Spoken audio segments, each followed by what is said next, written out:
Muhammad Ali was driving through rural Georgia when he saw something that made his blood boil: a diner with a whites-only sign in the window. His entourage begged him not to go in, but Ali had other plans. What he said to the owner in those next 10 minutes left the entire diner in tears. It was the summer of 1974, just 3 months after Ali had shocked the world by defeating George Foreman in Kinshasa, Zaire, in the legendary Rumble in the Jungle. At 32 years old, Muhammad Ali was once again the heavyweight champion of the world. He was famous, he was powerful, and he was driving through one of the most racist parts of America. Ali and his small crew, including his longtime friend and photographer Howard Bingham, his trainer Angelo Dundee, and his assistant Bundini Brown, were traveling from Atlanta to a speaking engagement in a small Georgia town. The year was 1974, but in rural Georgia, it might as well have been 1954. The Civil Rights Act had been law for 10 years, but in this part of the South, old hatreds died hard. "We'd been driving for about 2 hours," Howard Bingham later recalled. "Ali was hungry, and we were looking for someplace to eat. Then we saw this diner on the side of the road. It was a small, run-down place called Miller's Diner.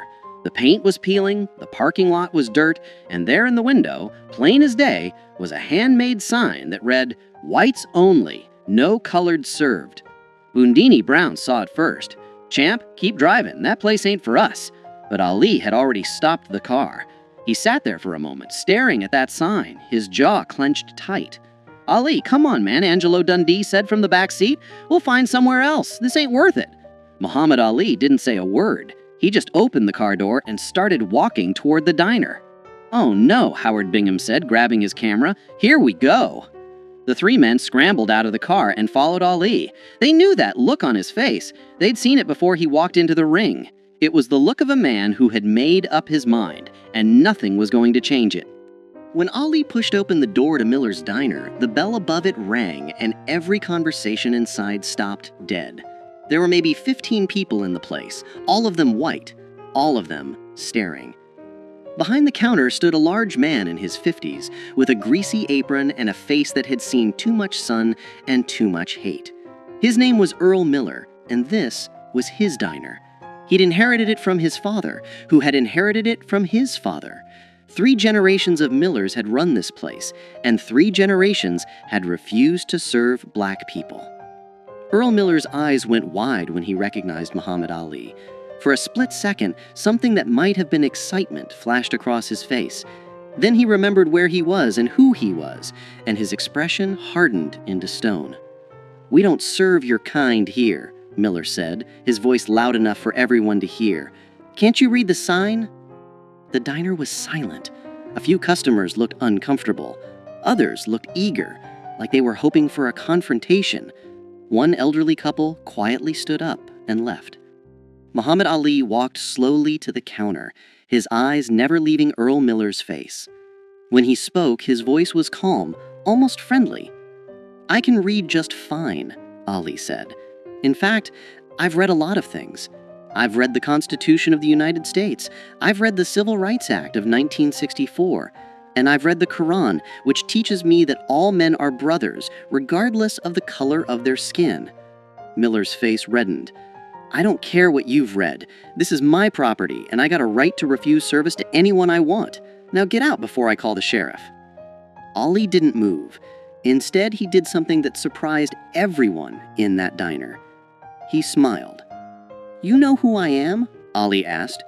"Yeah, I know who you are. You're Cassius Clay, the boxer."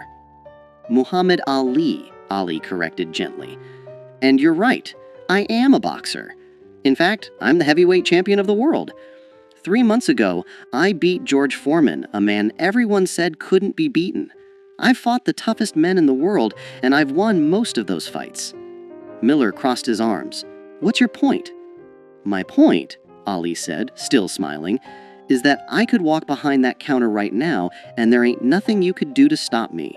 I could knock you out with one punch. I could tear down that sign in your window. I could make you regret every racist thing you've ever said or done." The tension in the diner was thick enough to cut.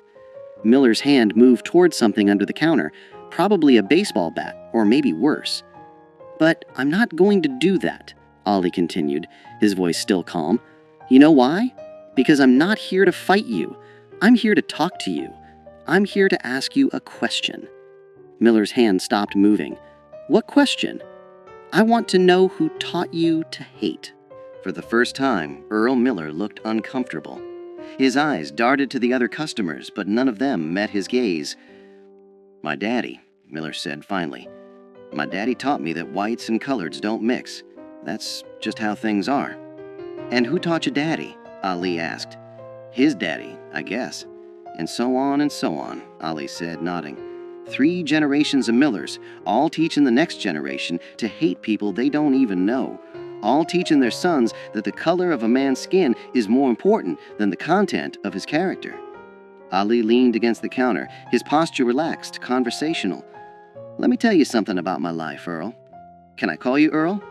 Miller didn't respond, but he didn't object either. "I grew up in Louisville, Kentucky," Ali continued. "When I was 12 years old, my bicycle got stolen. I was so angry, I wanted to fight whoever took it. A police officer named Joe Martin told me I better learn how to fight first, so he taught me how to box. You know what's interesting about Joe Martin, Earl? He was white." Ali paused, letting that sink in. "The man who changed my life, who set me on the path to becoming heavyweight champion of the world, was a white man. My trainer, Angelo here," Ali gestured to Dundee, "he's white. Some of my best sparring partners were white. Some of my toughest opponents were white. And you know what I learned? White people ain't all the same, just like black people ain't all the same. There's good ones and bad ones in every color." "That's different," Miller muttered. "Those are your people, your work people." "No," Ali said firmly, "they're just people. That's my point. When I look at you, Earl, I don't see a white man. I see a man who's scared." "I ain't scared of nothing," Miller shot back. "Yes, you are," Ali said gently. "You're scared of change. You're scared that if you treat black people like human beings, something bad will happen. Maybe you're scared your daddy would be disappointed. Maybe you're scared your customers will leave. Maybe you're scared that admitting you were wrong all these years means you wasted your whole life hating people for no good reason." Earl Miller's jaw worked, but no words came out. Ali turned to look at the other customers in the diner. "How many of you agree with Earl here? How many of you think that sign in the window is right?" Nobody raised their hand. A few people looked at their plates. One middle-aged woman spoke up quietly. "Earl, the law says you can't have that sign anymore." "I don't care about the law," Miller said, but his voice had lost its conviction. Ali turned back to Miller. "Let me tell you what I see when I look at that sign, Earl. I see fear pretending to be strength. I see a man hiding behind his daddy's hate because he's too scared to think for himself. I see someone who could be better but chooses not to be." "I ain't scared of nothing," Miller said. "You're right, I don't," Ali agreed, "but I'd like to. See, here's what I believe, and this comes from my faith, from Islam. I believe that Allah created all people equal. I believe that the only thing that makes one person better than another is their actions, not their skin color. And I believe that it's never too late to change." Ali reached into his pocket and pulled out a $20 bill. He placed it on the counter. "I want to buy lunch for everyone in this diner," Ali said. "Black or white, it doesn't matter. I want everyone here to eat together, as equals, as human beings." Miller stared at the $20 bill like it was a snake. "I ain't taking your money," he said. "Why not?" Ali asked. "Is it because I'm black? Because I thought money didn't have a color." A few people in the diner actually laughed at that. The tension was beginning to break. Ali leaned in closer, his voice dropping so only Miller could hear. "Earl, I'm going to tell you something, and I want you to really hear me. In 10 years, maybe 20, you're going to be an old man, and you're going to look back on your life and ask yourself what you stood for. Are you going to be proud that you kept a racist sign in your window? Are you going to tell your grandchildren that you once refused service to the heavyweight champion of the world because of the color of his skin? Or are you going to tell them about the day you changed, the day you chose to be better?" Earl Miller's hands were shaking. His eyes were red. "I don't know how," he said quietly. "How to what?" Ali asked. "I don't know how to change. This is all I've ever known." Ali smiled, and this time it was warm, genuine. "You start by taking down that sign." For a long moment, Earl Miller stood frozen. Then slowly, he walked from behind the counter. Every eye in the diner followed him as he went to the window, reached up, and tore down the whites-only sign. He crumpled it in his hands, walked to the trash can, and threw it away. When he turned back, there were tears running down his face. "I'm sorry," he said, and his voice broke. "I'm sorry for that sign. I'm sorry for turning people away. I'm sorry for being a hateful man." Muhammad Ali walked over and put his hand on Earl Miller's shoulder. "That's the bravest thing I've seen all week," Ali said, "and I just fought George Foreman."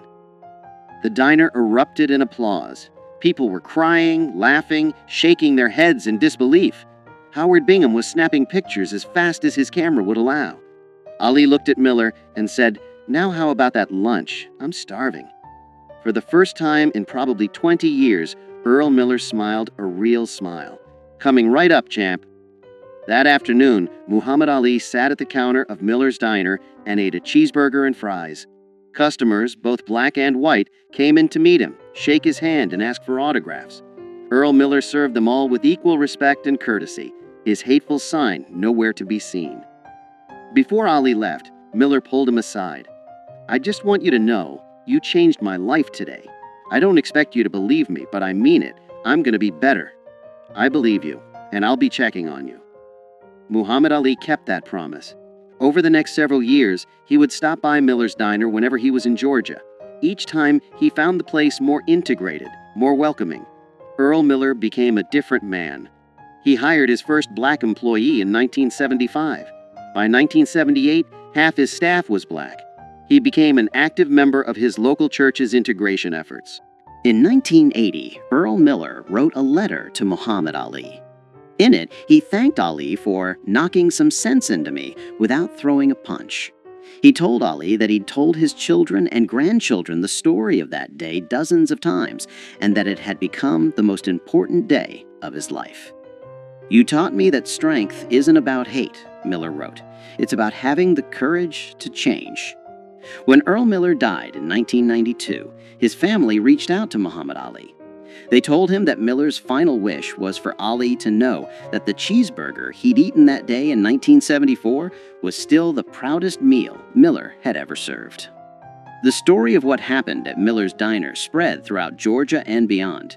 Other establishment owners, seeing what Miller had done, began taking down their own racist signs. Some did it quietly, ashamed. Others did it publicly, proudly. Muhammad Ali never bragged about what happened that day.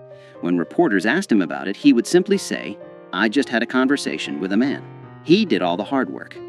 But those who were there knew the truth.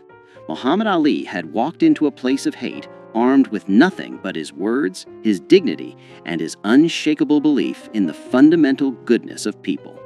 He had faced down racism not with his fists, but with his humanity. And he had won the kind of victory that matters more than any championship belt. Because anyone can knock a man down with violence, but it takes a true champion to lift a man up with words. Today, the building that once housed Miller's Diner still stands in rural Georgia. It's been converted into a community center. And on the wall, there's a plaque that reads, "On this site in 1974, Muhammad Ali taught us that the most powerful weapon against hate is not a fist, but an open heart." If this story moved you, share it with someone who needs to hear it. Because the fight against hate isn't won in a single moment. It's won in 1,000 small conversations, one changed mind at a time. And sometimes, all it takes is one person brave enough to walk through that door. Muhammad Ali showed us that you don't need to throw a punch to knock out hate. Sometimes all you need is the courage to speak the truth with love.